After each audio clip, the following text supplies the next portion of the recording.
To understand the horror of the Mothman, you must first understand the geography of Point Pleasant, West Virginia.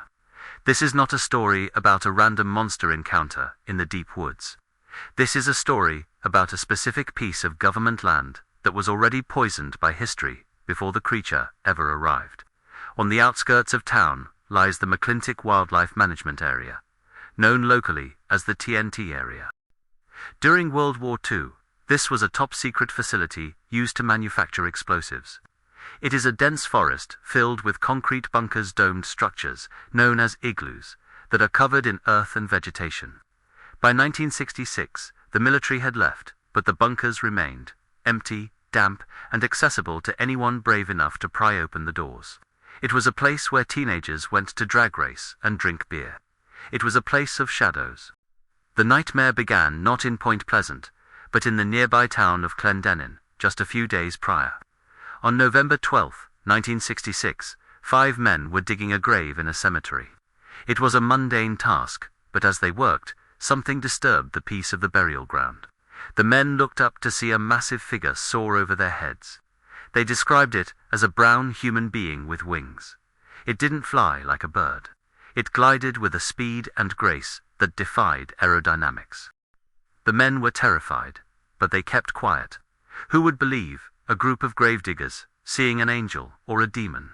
3 days later, on November 15th, the silence was broken.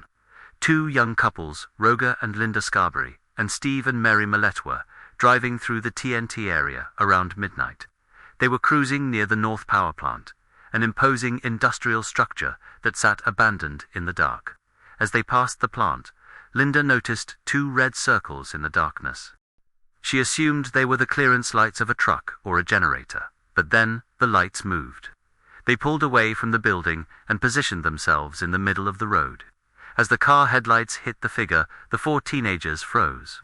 They were looking at something that biological science says should not exist. It stood roughly 7 feet tall.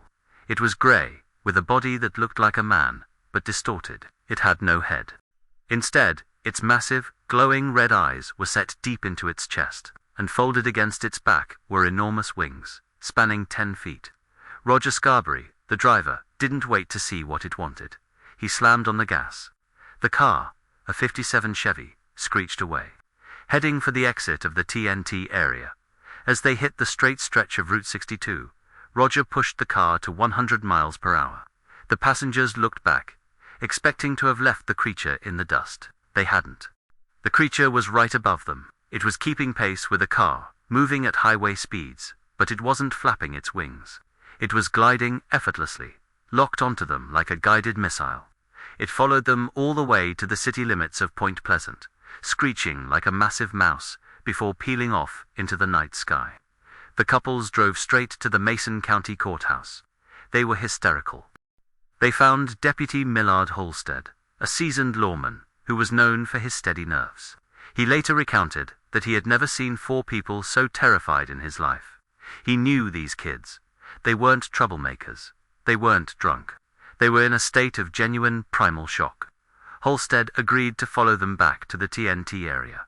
As they approached the bunkers, the police radio began to malfunction. Static screamed through the speaker, drowning out dispatch. This electronic interference would become a hallmark of the Mothman phenomenon. Halstead didn't see the creature that night, but he felt it. He described a pervasive sense of dread, a feeling of being watched from the heavy darkness of the trees. The next morning, the town held a press conference. The story hit the wires. The local newspaper ran the headline, "Couples see man-sized bird, creature something."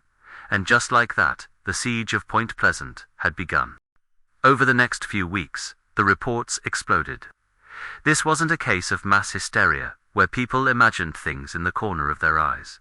These were up-close encounters. Volunteer firemen reported seeing the bird sitting on the roof of their homes. A woman reported that the creature chased her car and scratched the roof.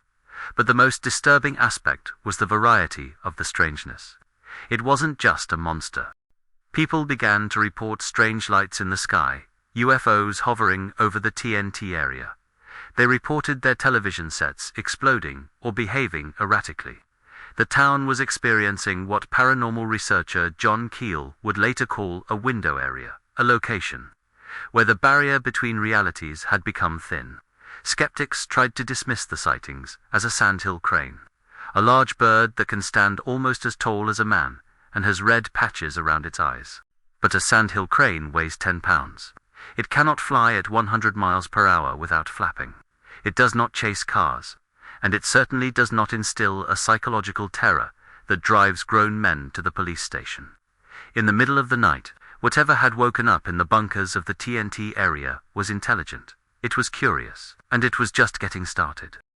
While the physical sightings of the winged entity in the TNT area terrified those who witnessed it, a second, far more insidious phenomenon began to bleed into the reality of the Ohio River Valley. If the Mothman was the physical manifestation of terror, what followed was the psychological invasion. The region did not just have a monster problem, it had a reality problem. The boundaries between the physical world and something else, something electric, telepathic, and manipulative, began to dissolve. It started on a wet, cold night on Interstate 77, near Parkersburg, West Virginia. The date was November 2nd, 1966. This event is crucial because it actually predates the first famous Mothman sighting by a few days, suggesting that the creature was merely part of a larger arrival. Woodrow Derenberger, a sewing machine salesman, was driving his truck home. It was 7 p.m., the sky was dark, and a light rain was falling. As Derenberger drove up a long incline, he noticed a vehicle behind him. It wasn't a car. It had no headlights. It passed him at a high speed, and then suddenly swerved in front of his truck, forcing him to slam on his brakes. As the vehicle slowed down, Derenberger realized he was looking at something that defied engineering. It was shaped like an old-fashioned kerosene lamp chimney, charcoal gray, glowing with a faint, internal light. It had no wheels. It hovered roughly 6 inches above the asphalt. A door on the side of the craft slid open with a mechanical hiss. A man stepped out. He looked human, but everything about him was slightly off, like a photograph that had been retouched by someone who had never seen a human being before. He was wearing a dark blue coat that shimmered in the headlights, made of a material that looked like metallic cloth. He had a dark complexion, slicked back hair, and he was grinning. It was a wide, frozen, predatory grin that did not reach his eyes. Derenberger sat in his truck, paralyzed by fear. The man walked to the passenger side window. He did not speak. His lips did not move. Yet, Derenberger heard a voice clearly inside his own skull.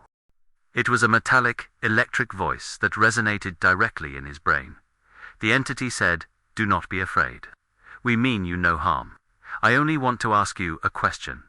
The entity identified himself as Indrid Cold. He asked Derenberger strange, childlike questions about the lights of the city in the distance, asking what they were called. He asked about the time of day. The conversation lasted for nearly 10 minutes, conducted entirely through telepathy.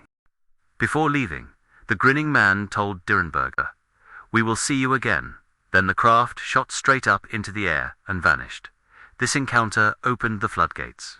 Following the appearance of Indrid Cold, the town of Point Pleasant began to experience a siege of high strangeness. The Mothman was no longer just chasing cars. The phenomenon was entering people's homes. The phone lines in Point Pleasant became a weapon.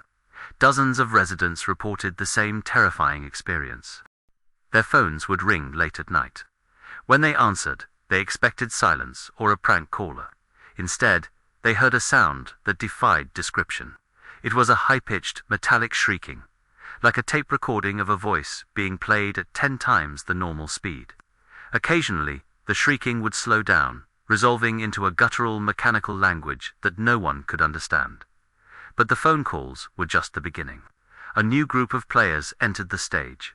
They are known in folklore as the Men in Black, but the entities that descended on West Virginia were far more disturbing than government agents. They were the silencers. Mary Hire was the star reporter for the Athens Messenger.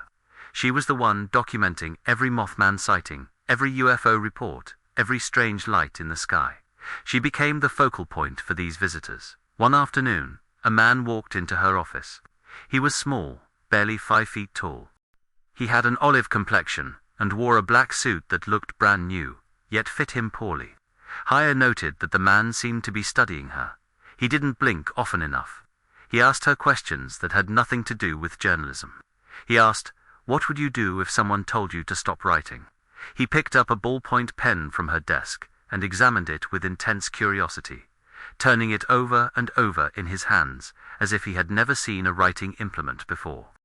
He laughed at inappropriate times, but the most terrifying detail was his feet. When he sat down, his trousers rode up his leg. Haya saw that he was wearing thick-soled shoes, but beneath the hem of his pants there was a green wire that seemed to be grafted directly into his skin. The man noticed her looking, stood up abruptly, and walked out. These men in black began to appear all over the region. They visited witnesses in the middle of the night. They drove black Cadillacs that looked outdated but smelled indistinguishably of new car smell inside. They didn't show badges. They didn't claim to be FBI or CIA. They simply claimed to be census takers or insurance agents. But their questions were always about the bird. They threatened people. They told parents that their children would be safe as long as you keep your mouth shut. The psychological pressure on the town was reaching a breaking point. It wasn't just fear. It was a contagion of nightmares. People who had seen the Mothman began to suffer from identical dreams. They woke up sweating, screaming about people drowning in the river. They dreamed of Christmas presents floating in dark, muddy water. They dreamed of the sound of twisting steel. A local woman named Virginia Thomas, who lived in one of the igloos in the TNT area, reported that the poltergeist activity in her home had become violent. Objects were thrown across the room by invisible hands. She would see the red eyes of the Mothman staring through her window at night, but simultaneously she would hear the metallic voice of the phone callers laughing at her. The phenomena were linked. The creature in the woods and the voices on the phone were part of the same hostile force. By December of 1967, the town of Point Pleasant was exhausted. The sky was filled with lights that weren't airplanes. The woods were filled with a monster that couldn't be shot. The streets were patrolled by strange men in black Cadillacs. And in the minds of the people, a sense of impending doom was ticking like a clock. The entity known as Indrid Cold had told Woodrow Derenberger that there would be a great event. He didn't say what it was. He just smiled his frozen smile and said that many people would not be there to see the new year. December 15th, 1967. The atmosphere in Point Pleasant was heavy, not with the supernatural dread that had plagued the town for 13 months, but with the mundane stress of the holiday season. It was 10 days before Christmas. The air was damp and freezing, hovering around 40 degrees. The sky was a flat, slate gray. At 5 p.m. the sun had already set. The town was buzzing with activity. Men were finishing their shifts at the chemical plants. Mothers were rushing to buy last-minute gifts at the chaotic shops on Main Street. The artery that connected all this life, the metal spine of the region, was the Silver Bridge. Built in 1928, the bridge was an architectural marvel of its time. It got its name from the bright aluminum paint that made it shine in the sun. It was an I-bar chain suspension bridge, a design that was elegant but unforgiving. Unlike a cable bridge, which has thousands of redundant wires, an I-bar bridge relies on massive steel links held together by pins. It is a design with zero redundancy. If one link fails, the entire structure fails. On this particular evening, the traffic light on the Ohio side of the river, in the town of Canoga, turned red. The flow of traffic stopped. Within minutes, the bridge was packed bumper to bumper with cars, tankers, and heavy commercial trucks. The bridge was carrying a weight load it was never designed to hold, filled with vehicles that were thousands of pounds heavier than the Model T Fords of 1928. There were no UFOs seen in the sky that night. There was no giant winged shadow casting a pall over the water. There was only the cold, hard physics of metal fatigue. Deep inside the suspension chain on the Ohio side, within a component known as I-bar 330, a microscopic fracture had been growing for years. It was a defect caused by stress corrosion, hidden from the human eye by layers of paint and rust. At 5:04 p.m., the steel reached its breaking point. Witnesses described the sound not as a crash, but as a gunshot. A loud, sharp crack that echoed across the river valley. This was followed by a terrifying, grinding groan that sounded, as one survivor put it, like the earth itself was splitting open. I-bar 330 snapped. The structural integrity of the bridge evaporated instantly. The massive suspension chains whipped violently, smashing into the bridge deck. The steel towers twisted and buckled. In less than 20 seconds, the entire bridge folded like a house of cards. Drivers who were sitting idly listening to the radio, thinking about dinner or presents, suddenly found themselves pitching forward into the void. They fell 80 feet. The dark water of the Ohio River was freezing. As the cars hit the water, the massive steel superstructure of the bridge crashed down on top of them, creating a cage of twisted metal and silt at the bottom of the river. 46 people died. 2 of the bodies were never recovered. The scene that followed was apocalyptic. Survivors who managed to swim to the surface described a nightmare. Wrapped Christmas presents were bobbing in the black, oily water. Screams echoed from the riverbanks, but they were quickly silenced by the hypothermic cold. The lights of the sinking cars shone upward from the depths like ghostly beacons before flickering out one by one. In the days and weeks that followed, as divers pulled bodies from the wreckage, a strange realization settled over Point Pleasant. The siege was over. The Mothman sightings stopped instantly. The men in black vanished. The UFOs departed. The phone calls ceased. It was as if the supernatural energy that had been building in the town for 13 months had finally discharged in a single, massive kinetic event. The entity had arrived, it had watched, and once the tragedy occurred, its purpose was fulfilled. This timing has divided researchers and skeptics for over 50 years. The skeptics argue that it is a coincidence, a tragedy caused by poor engineering and neglect, unconnected to the folklore. But the witnesses, the people who lived through the year of the bird, ask a different question. Was the Mothman a monster, or was it a warning? Throughout history, there are legends of psychopomps, spirits, whose only job is to guide souls to the afterlife. They appear before great tragedies, not to cause them, but to witness them. Was the Mothman trying to warn the town of the impending doom? Were the nightmares of drowning people a psychic distress signal, broadcast by an entity that knew the future but could not speak our language? Or is there a darker explanation? Some believe the entity was drawn to Point Pleasant because of the tragedy. It was a creature that feeds on fear, grief, and negative energy. It circled the town like a vulture, circling a dying animal, waiting for the moment of maximum suffering to feast. Today, Point Pleasant has embraced its monster. There is a statue of the Mothman in the center of town. There is a museum. There is an annual festival. Tourists come to take selfies with the silver statue, laughing and buying t-shirts. But if you talk to the older residents, the ones who remember 1967, they don't laugh. If you walk out to the TNT area at night, past the old abandoned bunkers where the concrete is cracking and the vines are taking over, the feeling is still there. The woods are quiet, too quiet. The legend of the Mothman persists because it is the ultimate Appalachian mystery. It reminds us that we are living on top of history that is often tragic, and that sometimes, when you stare into the dark, something with red eyes stares back.